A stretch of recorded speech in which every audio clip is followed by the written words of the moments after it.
আসসালামু আলাইকুম বন্ধুরা, হেলথ প্রোগ্রেস ইউটিউব চ্যানেলের পক্ষ থেকে আপনাদেরকে জানাই আন্তরিকভাবে শুভেচ্ছা ও অভিনন্দন। তো আজকের এই ভিডিওতে আমি যে ওষুধটি নিয়ে আলোচনা করব বা যে ওষুধটির রিভিউ করব আপনারা স্ক্রিনে দেখতে পাচ্ছেন। ওষুধটির নাম হচ্ছে মেবোলিন। এটি একটি 50 mg ট্যাবলেট জাতীয় ঔষধ। আর এই ওষুধটির উপাদানের মধ্যে রয়েছে মেফহাইড্রোলিন। আর এই ওষুধটি উৎপন্ন করেছে বাংলাদেশের সুনামধন্য ওষুধ কোম্পানি একমি ল্যাবরেটরিজ লিমিটেড। এখন আসুন যে মেবোলিন এই ট্যাবলেটের কার্যকারিতা কী, অর্থাৎ কোন কোন রোগের ক্ষেত্রে ওষুধটি নির্দেশিত সেটি নিয়ে আলোচনা করা যাক। তো ওষুধটির কার্যকারিতা বলতে গেলে অ্যালার্জিজনিত বিভিন্ন রোগ ও রোগের লক্ষণ নিরাময়ে মূলত ওষুধটিকে ব্যবহার করা হয়।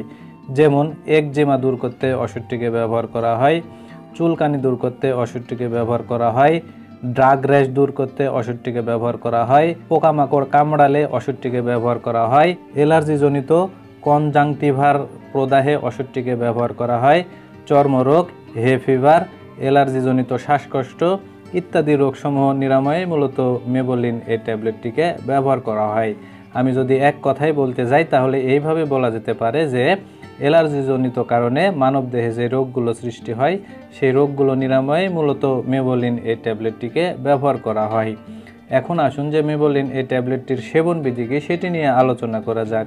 তো ওষুধটির সেবনবিধি বলতে গেলে বিশেষ করে যাদের বয়স 10 বছরের ওপরে এবং যারা প্রাপ্তবয়স্ক তাদের ক্ষেত্রে একটি অথবা দুইটি করে ট্যাবলেট দিনে 2 থেকে 3 বার সেবন করতে হবে।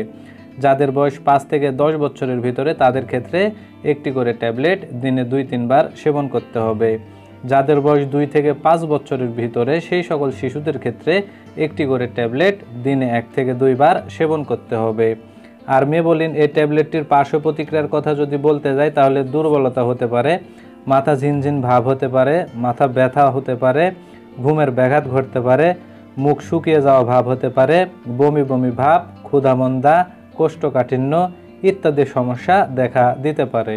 তো সাধারণত এগুলোই হচ্ছে মেবোলিন এই ট্যাবলেটটির পার্শ্ব প্রতিক্রিয়া। আর বিশেষ করে যে সকল রোগীদের বৃক্ক অথবা যকৃতের অক্ষমতা আছে সেই সকল রোগীদের ক্ষেত্রে অবশ্যই মেবোলিন এই ট্যাবলেটটিকে সতর্কতার সাথে সেবন করতে হবে। আর যারা গর্ভবতী এবং স্তন্যদানকালী মায়েরা আছে সেই সকল মায়েদের ক্ষেত্রে মেবোলিন এই ট্যাবলেটটিকে সেবন করা যদি খুবই প্রয়োজন পড়ে যায় তাহলে বিশেষজ্ঞ চিকিৎসকের সাথে পরামর্শ করে সতর্কতার সাথে ওষুধটিকে সেবন করতে হবে। আর মেবোলিন এই ট্যাবলেটটি বাংলাদেশের যে কোনো ফার্মেসিতে বা ঔষধের দোকানে একটু খোঁজ খবর নিলে অতি সহজেই পাওয়া যাবে। আর ওষুধটির দামের কথা যদি বলতে যাই তাহলে 50 mgর প্রতি পিস মেবোলিন ট্যাবলেটের দাম বা মূল্য মাত্র 3 টাকা। তো বন্ধুরা একটি কথা আপনারা মনে রাখবেন, সেটি হচ্ছে যেহেতু প্রতিটা ওষুধের ডোজ বা মাত্রা মানুষের শারীরিক কন্ডিশন, বয়স ও ওজনের উপর নির্ভর করে তৈরি করা হয়, সেহেতু এই ওষুধসহ যে কোনো ওষুধ সেবনের পূর্বে অবশ্যই কোনো চিকিৎসকের সাথে পরামর্শ করবেন, তারপরে সেবন করবেন। তো বন্ধুরা এই ভিডিওটি দেখে যদি আপনাদের এতটুকু ভালো লেগে থাকে বা কোনোভাবে যদি এতটুকু উপকারে এসে থাকে তাহলে অবশ্যই ভিডিওতে একটি লাইক করে দিবেন, পাশাপাশি এই চ্যানেলটি সাবস্ক্রাইব করে রাখবেন আরও নতুন নতুন ওষুধের রিভিউ পেতে। ধন্যবাদ সবাইকে।